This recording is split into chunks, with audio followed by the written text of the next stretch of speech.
Show होणार आहे, काय नागरिकांना आव्हान आहे, कसं संपूर्ण सूर्यकिरण एअर शो नाशिकला हा पहिल्यांदा या ठिकाणी आयोजित करण्यात आलेला आहे. आकाशामध्ये अतिशय चित्तधराक आमचे जे सगळे फायटर विमान आहेत जे सगळे हे या ठिकाणी हवेमध्ये आपल्या कसरती या ठिकाणी दाखवणार आहेत. 9 फायटर जेट असतील ते वेगवेगळ्या प्रकारच्या कसरतीवरती करतील, तिरंगा त्या ठिकाणी तयार करतील आणि हा अतिशय अविस्मरणीय असा शो आहे.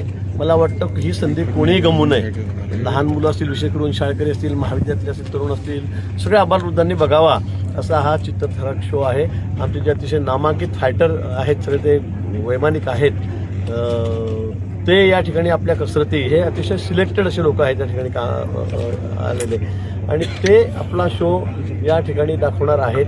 जवळपास किती मिनिट आपला 45 मिनिट हा शो या ठिकाणी चालणार. यासाठी आम्ही गंगापूर धरणाच्या बाजूला चारही बाजूला बसण्याची व्यवस्था केलेली आहे.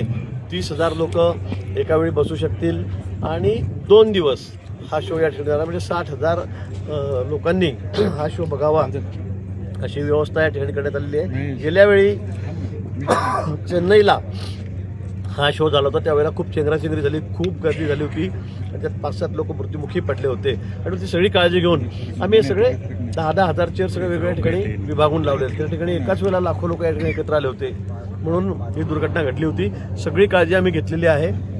अतिशय बघण्यासारखा, म्हणजे आपल्याला पुन्हा अशी संधी मिळणार नाही असा प्रत्यक्ष बघण्याचा हा शो या ठिकाणी आहे. ही संधी आपल्याला उपलब्ध झालेली आहे आणि म्हणून माझी सर्वांना विनंती आहे की आपण हा शो बघण्यासाठी निश्चित सहकुटुंब सहपरिवार या ठिकाणी यावं.